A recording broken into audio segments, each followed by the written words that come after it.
Francisco Franco, absolute ruler over Spain, was one of the most enigmatic dictators in European history. Even today, the country still bears the scars of his reign. But one of his soldiers, in fact, mocked him when he gave an order, and Franco promptly pulled out his pistol and shot him dead. He seized power in a bloody civil war and ruled the country with an iron hand for 40 years. He once said, "I'd have no problem killing half of Spain just to stop it becoming Marxist." A despot not even his trusted followers could really see through. A man with many faces. Franco in private, when he was with, I say, friends, if one could call them that, was an absolute blabbermouth. You couldn't shut him up.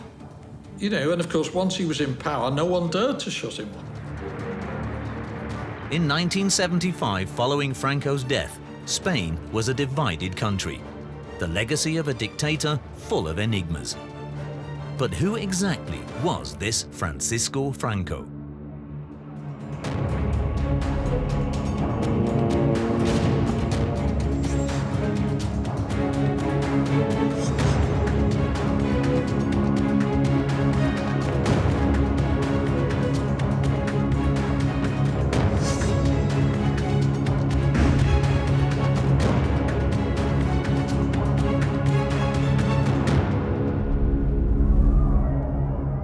In 1936, political unrest plunged the country into chaos, and a great opportunity presented itself for a man whose career seemed to have run its course a long time ago.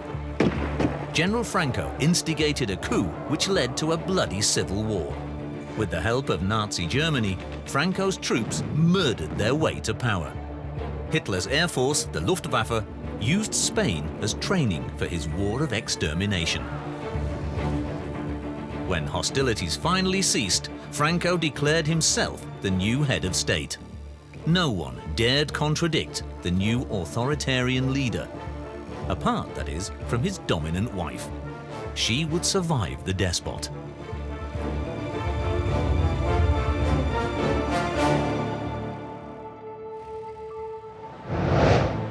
For more than a century, Spain had ruled the waves as the first superpower of the modern era. But in 1898, in the war against the emerging United States, the Spanish fleet was almost totally destroyed. Spain's naval supremacy was over. The empire crumbled as more and more colonies fought for independence. A once so proud country of discoverers and conquerors slid into military and economic insignificance. A humiliating decline for Spanish self-esteem.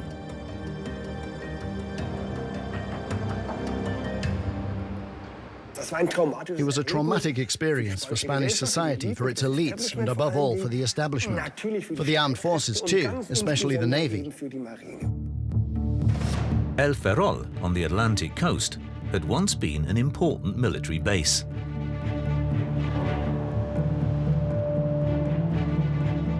It was here, 7 years before the Spanish fleet was annihilated, that Francisco Franco Baumonde was born, the second of 2 children in an officer's family. As a child on the dockside at El Ferrol, he would have seen the boats arrive, he would have seen the dead being taken off the boats, he would have seen the wounded and the cripples coming up. And this had a tremendous impact on the rest of his life. The boy grew up in the everyday life of a garrison town, where members of the Navy were a natural part of the scene. Franco lived in a small, secluded milieu in this garrison town, on the naval base at El Ferrol. Prior to the defeat in 1898, it was still possible for members of a naval family to believe that they belonged to a great nation with a great navy that was important in the world. And after 1898, it was no longer possible to think that. A shy boy, Francisco was just an average pupil. He had a strict Catholic upbringing, but his father earned a reputation for being a man about town. He had a very domineering mother, and he also had a father who was not very present.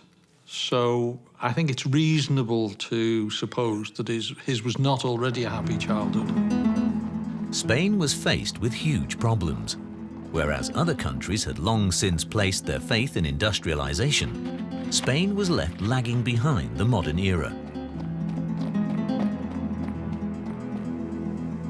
Most of the farmland belonged to big landowners.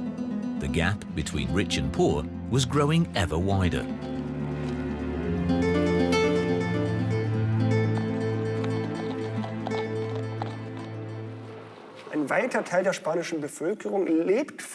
A large proportion of the Spanish population lived on the land, but under the miserable conditions of day laborers. King Alfonso XIII could not get a grip of the problems. Corruption flourished, while strikes and revolts paralyzed the country.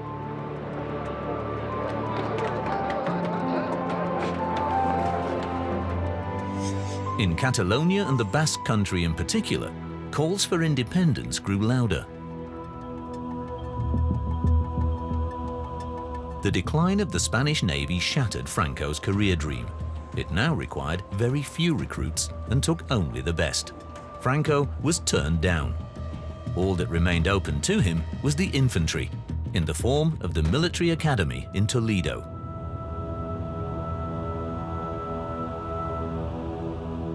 You know, he was a child when he went to it, and he was, in a way, younger than his age. You know, he was tiny.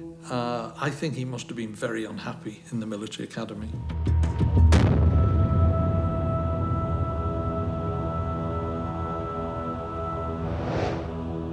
When unrest broke out in Morocco, Spain was even in danger of losing its last colony. The military was called on to restore order.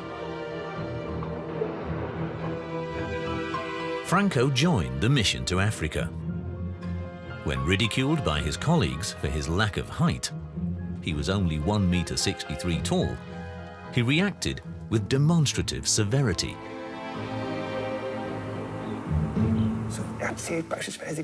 Franco's sister, for instance, once told how he had pressed a red-hot needle down on his wrist.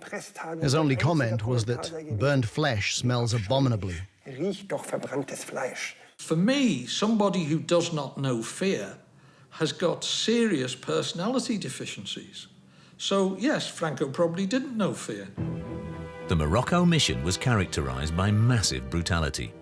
Prisoners on both sides were badly treated.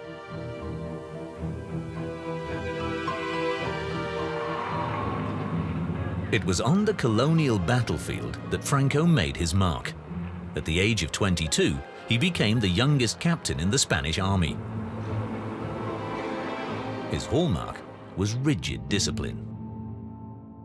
One of the things I think that distinguished him at this time is precisely because he had virtually no interest in sex, he didn't drink, and so while a lot of his colleagues and companions and comrades were coming to terms with the very harsh conditions, with drink, with gambling, with prostitutes, he didn't do any of that. Instead, Franco spent nights studying maps and planning attacks on rebel settlements, and his approach became increasingly ruthless. The Africanistas, as they were called, the officers who had their main experience in Africa, were ruthless. Their main job was to terrorize a colonial population, and this was an attitude that they would later bring back to the Spanish Peninsula. So that very much affected Franco, and of course it was where he made what passed for his friendships. The famous story, of course, is that with his little pot belly and his rather squeaky voice, that one of his soldiers, in fact, mocked him when he gave an order, and Franco promptly pulled out his pistol and shot him dead. I think that the war in Morocco, which was a completely ruthless war and a very savage one, underlined the fact that Franco was a very cold-hearted killer. After being seriously wounded on the battlefield, Franco was sent back to Oviedo in Spain to recover. There, he was appointed head of the Spanish Foreign Legion. It was in Oviedo that he got to know Carmen Polo. A year later, she became his wife. Carmen was a strict Catholic and soon had major influence over her husband. You know, he was looking for an advantageous marriage. She was from a rich family. Her family were outraged that she would hook up with a soldier, because the soldier's life in those days, with these battlefield promotions, was very dangerous. Her father is alleged to say, you know, you can't marry him. It's worse than marrying a bullfighter. In a diary published a little later, the Africa veteran described his experiences. He wrote of the bold operations carried out by a Spanish battalion and of its courageous leader. But did Franco really have what it takes to be a great commander? Franco was certainly not a strategic genius. He was very clever when it came to politics, and when it came to, in a Machiavellian sense, when it came to outmaneuvering any rivals, so nobody could challenge him. But as a military thinker or strategist, he was useless. Franco is the Jurgen Klopp of the military. You know, he's a lucky manager. To be good in football, you've got to be lucky, you know? In Spain, social tensions were growing. The workers' movement was gaining in power. Conflicts escalated into violence more and more often.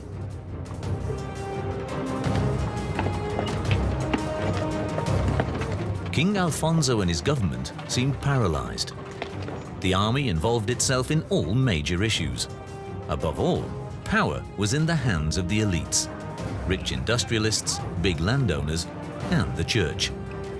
Catholicism was the state religion. Left-wing activists fought against the government and the church. Whenever political unrest swelled up, priests were killed. But why? What did priests, churches and monasteries have to do with political and military issues? Because of what was seen by the overwhelming majority of the Spanish population as a very close alliance. King Alfonso gave up and agreed to let the army take control, under the leadership of General Primo de Rivera. He was fascinated by fascism, which was sweeping over the whole of Europe from Mussolini's Italy.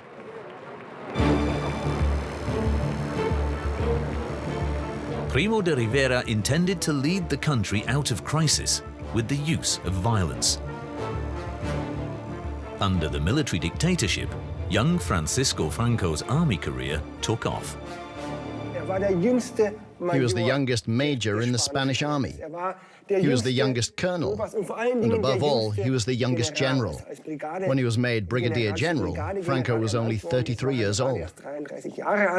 And it's also said that one of the reasons why Franco got quick promotion was that he was forever complaining. He was writing to the ministry, demanding to know why he hadn't been promoted. He managed to establish a certain connection with the king, Alfonso XIII. Now a general, Franco was made head of the new military academy in Saragossa. As a lecturer, he mainly sought the services of officers who, like him, had fought in Morocco. The training that people received from Franco, well, particularly from the guys he brought in to do the teaching, was not about modern strategy or tactics or modern weaponry. It was about ideology, it was about patriotism, it was about instilling the ideals of the Africanistas. Through his new post, Franco at last earned the public esteem he yearned for. He was now a local celebrity, and his wife, Carmen Polo, was more than happy to bathe in his success.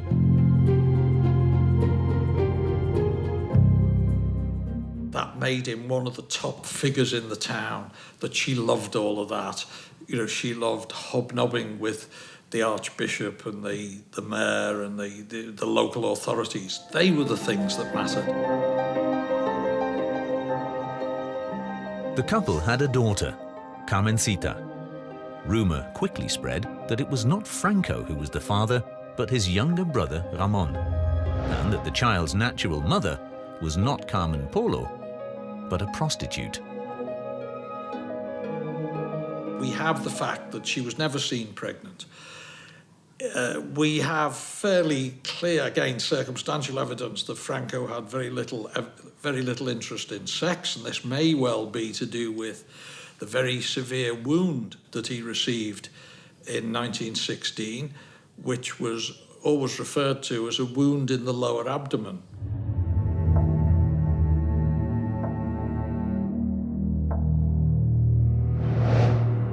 Even the military was unable to get Spain's problems under control. During the world economic crisis of 1930, Primo de Rivera resigned. King Alfonso fled into exile, and Spain became a republic. It was above all the poor who hoped for social progress. The new government announced agricultural reforms. In future, the land was to belong to the farmers. The close ties between church and state were to be severed, and the military deprived of power. One of the first things that the Republic had to deal with was the fact that it had an army that was bigger than it could afford. Spain was a poor country, and yet it had an army which had a hugely inflated officer corps, and a disproportionate amount of the military budget went on salaries for officers. And the consequence of that was that there was not enough money left for fuel, for vehicles, for modernisation, often they couldn't do manoeuvres because there wasn't enough money for petrol. Soldiers often had to drill with wooden rifles. The new political goal was for Spain to become a democratic society. The beneficiaries of the old order were afraid of losing their power. So too were conservative Catholics like the Francos. There was much at stake. The division of state and church met with considerable opposition from the church. The military felt it had been given a back seat through the military reforms. All this was fermenting. Led by General Sanjuro, the army launched an attempted coup, but it failed. Openly visible in the skies over Europe was the threatening symbol of German fascism. And in secret, numerous Nazi bases were established in the country. Spain's fascists called themselves the Falange Española, a name reflecting the ancient Greek battle order of the phalanx.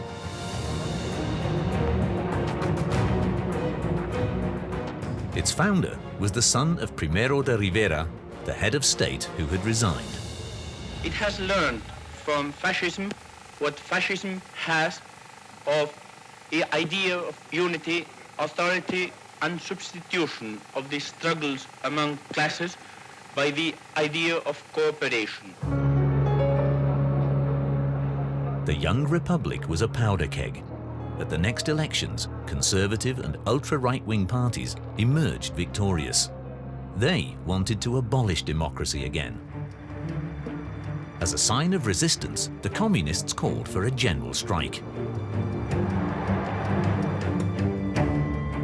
But in many places, the call had virtually no effect. Only in the north, in Asturias, did the miners steadfastly oppose the right-wing government. General Franco was called on, and he intended to make full use of the opportunity which presented itself. I think that Franco's role in the Asturias Rising was definitely his first major public appearance in Spain, and after that, everybody knew his name.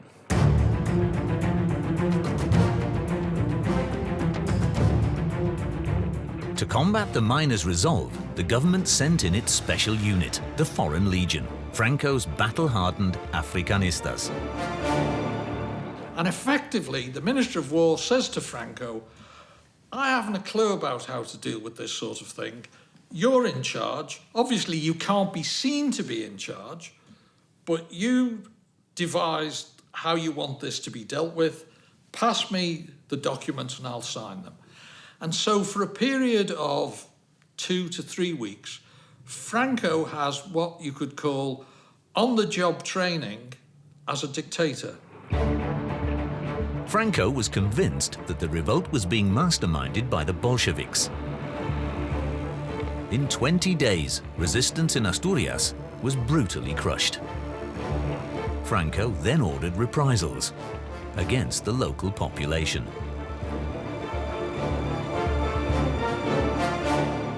There was no necessity, if you like, to take these reprisals, but the bitterness of the soldiers was so great that they basically thought we're in conquered country. And this is the interesting thing about the Army of Africa. They virtually saw Spain itself as a foreign country. The mercenaries went about their task with such savagery that Franco was soon known as the Butcher of Asturias. Nearly 3,000 people were killed and 30,000 arrested. Many were tortured, mutilated and executed. The general had shown what it meant to oppose him. So we can certainly say, if not before, by October 1934, Franco is thinking of himself as the saviour of Spain. As a result of the Asturias Rising, Franco, of course, was almost enemy number one as far as the left was concerned. But of course, as far as the right was concerned, he was seen as the potential saviour even from that particular moment.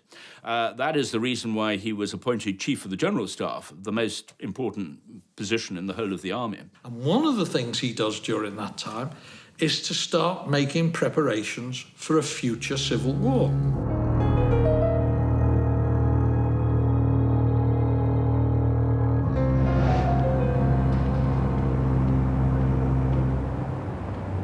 Spain remained politically divided. When new elections were held in 1936, surprisingly, a left-wing coalition, the Frente Popular, emerged victorious. Could democracy survive? Conservatives and the military had long been hatching plans for another coup. In this situation, it was clear to the military that unless they took action, they stood no chance, in a democratic way, of stopping a process which was eroding their old interests. The conspirators were led by General Emilio Mola. Together with other generals, he planned to seize power. But only a few of the conspirators would live to see the new Spain.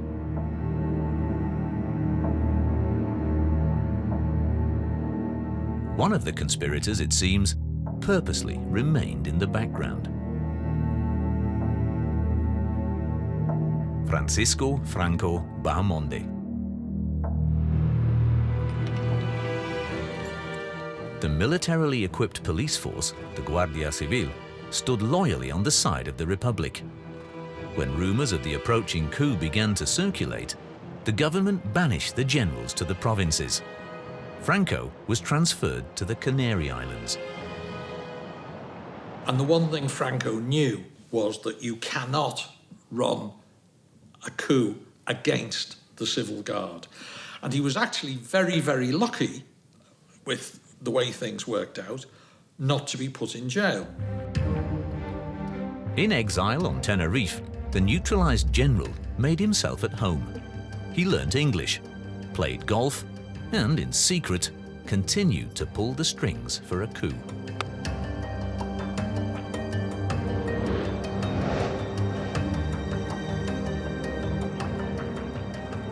The assassination of a right-wing politician in Madrid provided the initial spark. In the capital, violence erupted. The generals believed that their time had come. The coup began on July the 17th in Spanish Morocco. Franco led the rebels in the Canary Islands and wanted to join forces with the Africanistas as quickly as possible. Only the military commander of the Canary Islands, General Amado Balmes, could prevent Franco from doing this, but he had been killed the day before in an alleged hunting accident. Fue asesinado por orden de Franco. He was murdered on Franco's orders, and Franco also ordered the subsequent cover-up, a myth to prevent the truth from ever coming to light. That says a lot about Franco, because it reveals his character.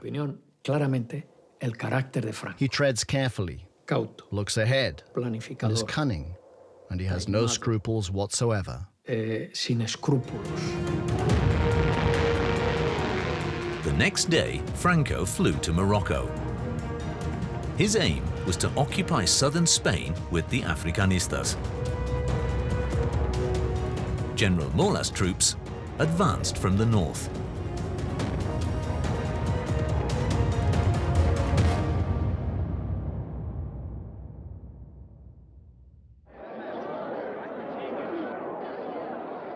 The elected government realized the gravity of the situation and issued a call to arms.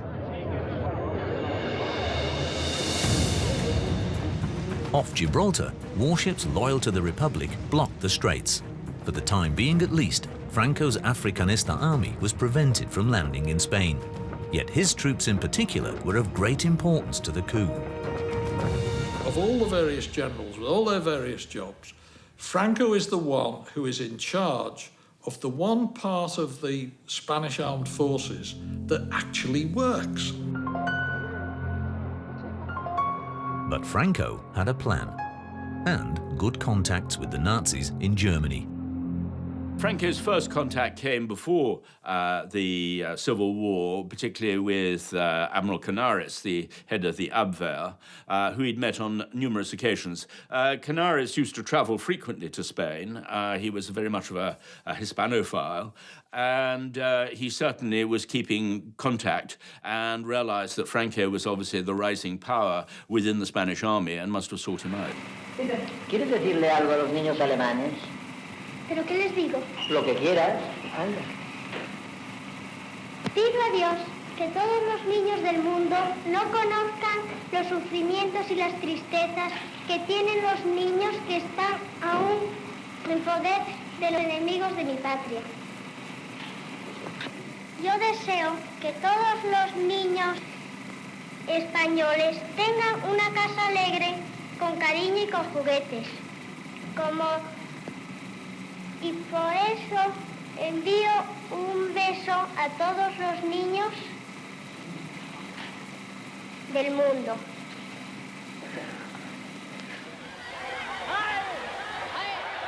As an ardent admirer of the composer, every summer Hitler attended the Wagner Festival in Bayreuth.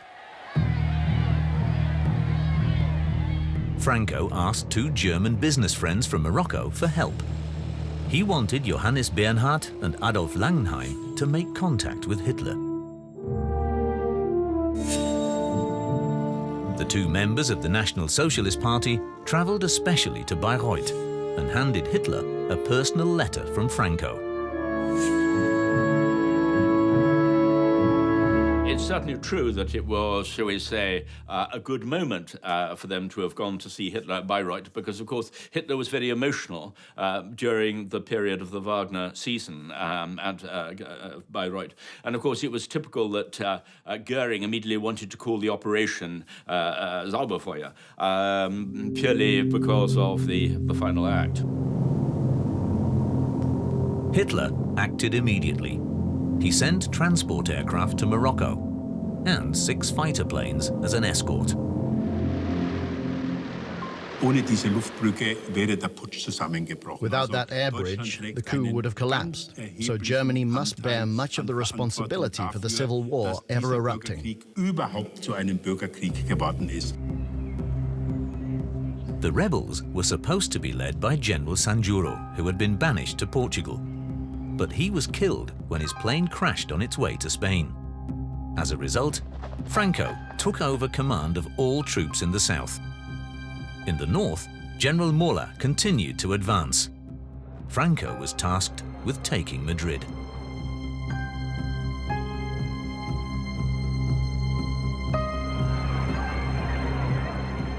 But surprisingly, he changed the plan and sent most of his army to Toledo.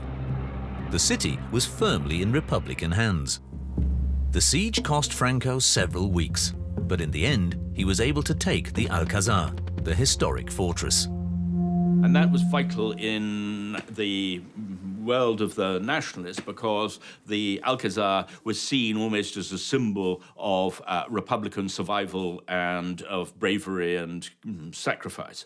So that was the vital moment for him to prepare his leadership bid to have total control of the nationalist movement. His Toledo triumph made Franco popular, and he used that popularity for propaganda for his own ends. La semilla de nuestro patriotismo regada con la sangre de tantas mártires hará fecunda la cosecha, de la cual las mejores espigas las hemos de depositar en el altar augusto de la patria. Franco appealed, if you like, to the nationalist audience, the beatas, the very religious women, the middle class, those who were terrified of communism, socialism, because they thought that he was the most ruthless and definitely the most determined of all the generals. And that is almost certainly true. Hitler and Mussolini had long since realized how useful another fascist state in Europe could be. But money and weapons would only be provided on one condition. The Germans and the Italians did not want to negotiate with various commanders on the battlefield. They wanted just one contact person, and that was Franco. The rebels made Franco their generalissimo, the commander-in-chief of the army. Thanks to the thousands of souls who followed our movement in defense of civilization. Thanks to all those countries who passed through our some troubles and are now offering to us their sympathy and their moral support, and thanks to all those who hear this word to spread them all over the world. Country, religion, family, this is our aim and strength.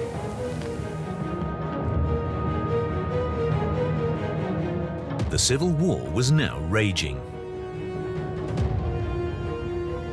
Throughout the country, Franco's nationalist rebels were openly supported by the old upper class.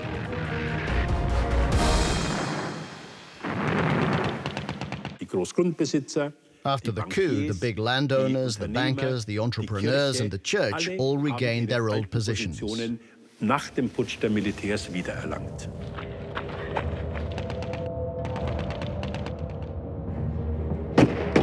On the side of the Republic, a left-wing alliance of socialists, communists, and anarchists stood united against big money. Socialist groups urged workers to take control of their places of work. Factories were occupied and their owners locked up or even shot. Profits from labor were no longer to end up solely in the pockets of the rich.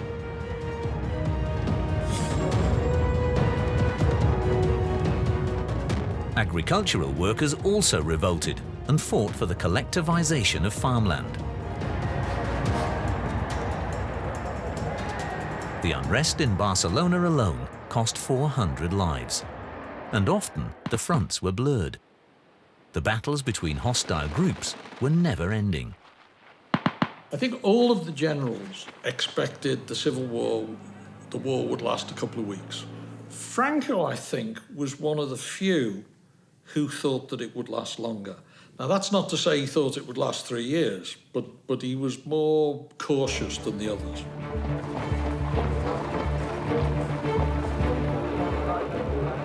For some time now, the most diverse groups had also been fighting alongside Franco. Thousands took up arms.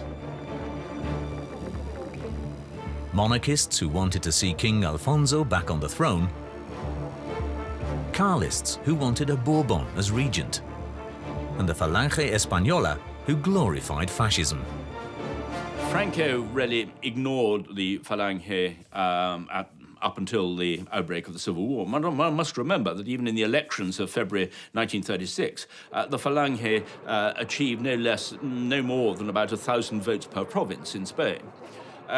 Its strength, funny enough, came after the start of the Civil War, when José Antonio Primo de Rivera was already in prison. He had already been arrested by the Republican government. Franco saw that the armed fascists could be very useful to him. In April, he declared the Falange to be the official state party and placed himself at its head.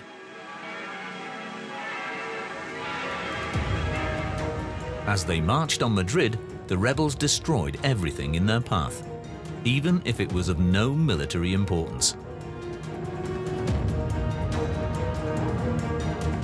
He once said, "I'd have no problem killing half of Spain just to stop it becoming Marxist." He really said that. Thousands of corpses paved Franco's way to power. I mean, even the Germans were shocked and the Italians were shocked at times by the cruelty he showed. There's one point where he says to the Italian ambassador, Mussolini's ambassador, "I have to conquer Spain square centimetre by square centimetre because I have to control the people who live on the land." When Hitler talks of 1,000-year Reich, for Franco, that's short-term thinking. Every potential opponent was arrested or disappeared under mysterious circumstances. Federico García Lorca, one of Spain's most famous poets, also fell victim to the systematic cleansing.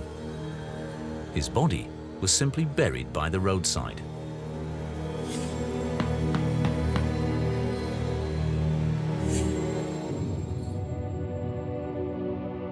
Lorca's murder, and that of thousands of other civilians, was seen far beyond Spain's borders as a symbol of the barbarity of the Civil War.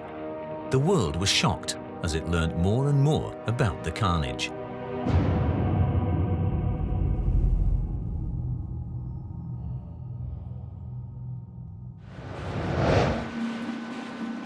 It was also a war of pictures. The major news agencies sent their best reporters to Spain. Like photographer Robert Capa.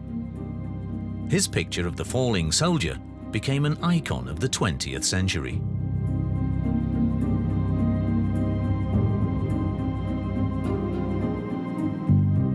A German correspondent also reported from Spain.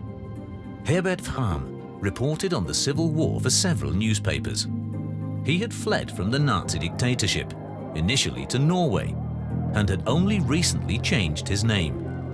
He now called himself Willy Brandt.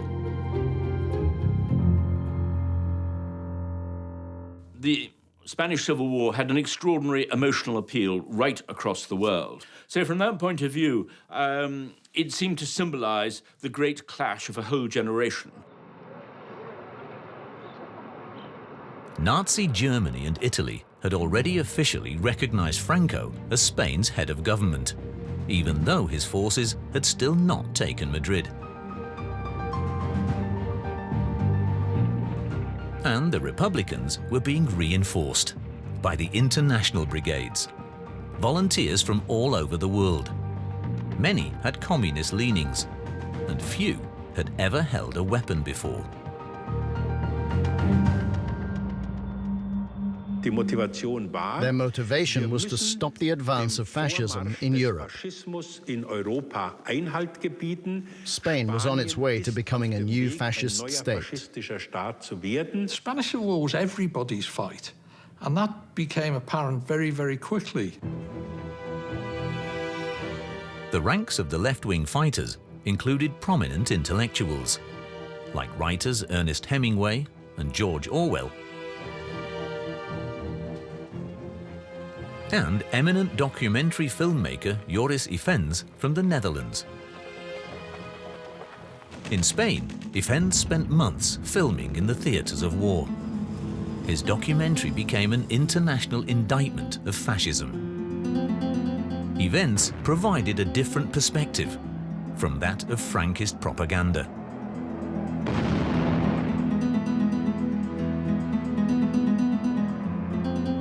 He showed the sheer horror of the Civil War.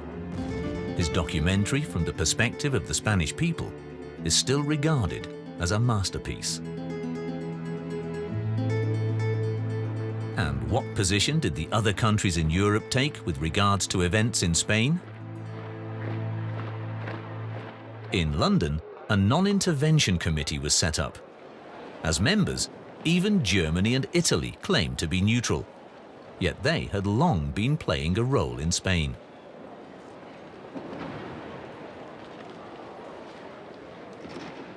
Hitler's most important contribution to the victory of the Frankistas was now coming from the air. General Franco ruft die gesunden Kräfte zur Abwehr des Bolschewismus, zur Rettung des Vaterlandes auf. Das nationalsozialistische Deutschland unterstützt ihn beim Kampf gegen den übermächtigen Feind und seine internationalen Helfer. Auf dem schnellsten Wege werden Kriegsmaterialien und die ersten deutschen Freiwilligen, der Grundstock der späteren Legion Condor, in Sonderflugzeugen nach Spanien überführt. The Condor Legion was a special unit of the German Air Force, under the command of Wolfram von Richthofen. Its existence was officially denied right up to 1939. Yet the Germans had already provided crucial assistance with Franco's air bridge at the start of the coup. It basically has the top technology available, and it makes a big difference. He has the covert help of London, which prevents the Republic arming itself. And he has a lot of help from Mussolini. There's 80,000 Italian troops. He could have won the war very quickly. But Franco persisted with his tactic of gaining control of the country meter by meter.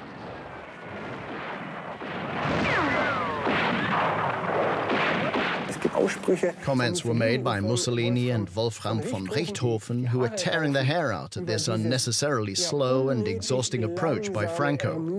Franco doesn't know how to wage war. Franco is no military strategist. He's incapable of fighting a war. Or did the Generalissimo know exactly what he was doing?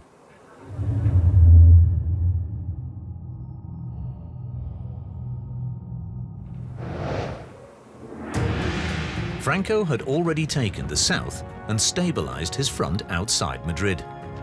Now he advanced into northern Spain. In April 1937, his troops set their sights on the Basque town of Guernica.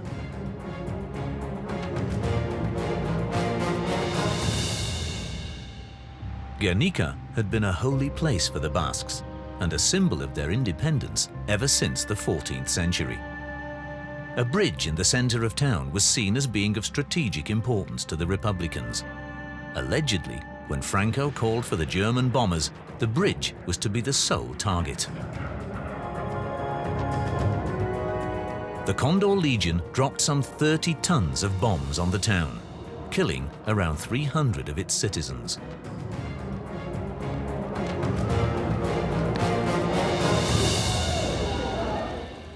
Luis Iriondo was 14 years old at the time of the bombing raid. He lost relatives and friends. His brother was traumatized for life. When the first bombs fell, Luis had just enough time to find safety. The shelters weren't even finished. There was no light, no ventilation. I could scarcely breathe. We sat on the floor. The day before, I'd been given some new trousers, and my mother warned me not to get them dirty.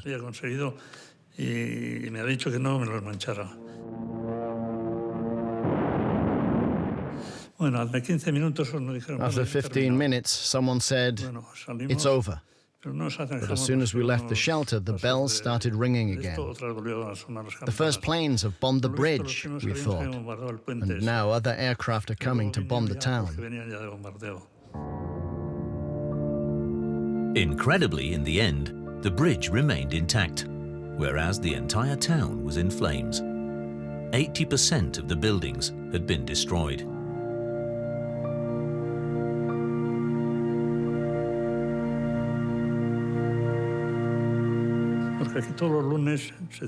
Every Monday, a popular farmers' market was held in Guernica, and that is precisely when it all happened. That is why they chose the Monday for their bombing raid. They knew there would be more people there. And it's quite clear, I mean, if you look at the Tagebuch of Richthofen, he makes it absolutely clear what it was all about. It was an act of terror.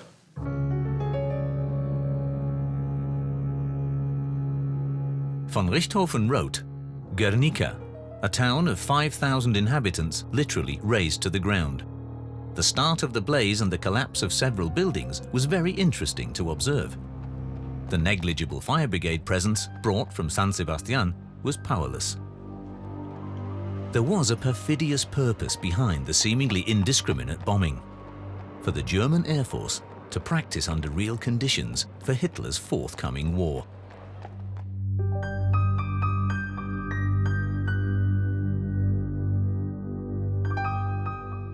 Much of what happened in the Basque Country was repeated later in Poland. For Hitler, Guernica was nothing more than training for the Second World War. I don't think that Richthofen had any idea of the symbolic importance of Guernica to the Basques and all the rest of it. As far as he was concerned, I think that it was just basically an exercise in aerial terror. German aircraft also bombed churches to test the impact on solid stone buildings.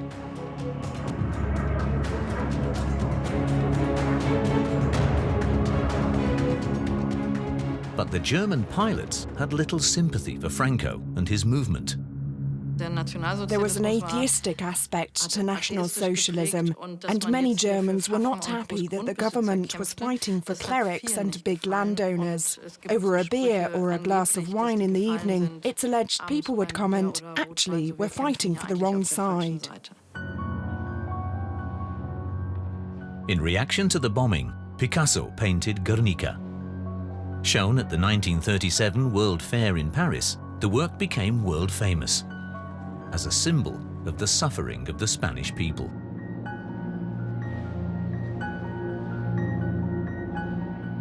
Guernica is the first total destruction of an unprotected town in the history of warfare. Franco had outlived all his rivals. The founder of the fascist movement, Primo de Rivera, was executed by the Republicans. Many of the former co-conspirators had fallen into enemy hands and been killed. Only General Mola could still have contested his claim to power in Spain. But he died in an air crash in 1937. The cause of the accident has never been established.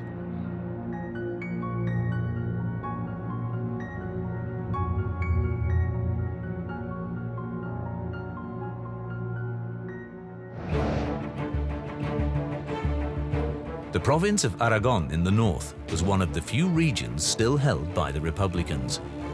Resistance was strongest in Belchite. Franco deployed all his military forces there. They attacked the town for 2 weeks. Finally, Belchite was destroyed and Aragon fell. Franco now held virtually the whole of Spain. his triumph seemed almost certain. But it was not until July 1938 that the decisive battle took place. On the Ebro, a river in southwest Catalonia. Franco himself took part in the battle, one of the longest and most brutal of the entire war. In the end, it is said the river ran red with blood. The decisive factor in the war was undoubtedly the total air superiority of the Franquistas, thanks to the intervention of the Condor Legion. So it is no exaggeration to say that without German and Italian, but primarily German intervention, Franco would probably not have triumphed in the Civil War. What was still missing were the cities. For months, Franco laid siege to Madrid and Barcelona. Cut off from the outside world, their citizens starved.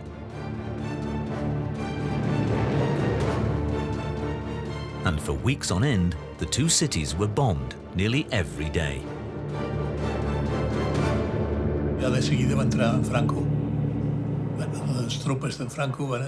The next day, Franco arrived. His troops marched into Barcelona. I can still remember it quite clearly. We could see them coming from a distance. We could still have opened fire, but it would have been pointless. The Republicans had already left.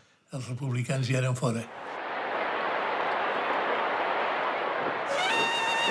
el día de hoy, cautivo y desarmado el Ejército Rojo, han alcanzado las tropas nacionales sus últimos objetivos militares.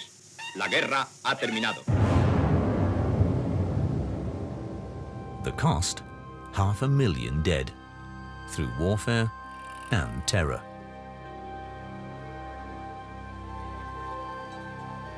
But how could so much suffering and death be compatible with the Christian faith of Franco and his strictly Catholic wife?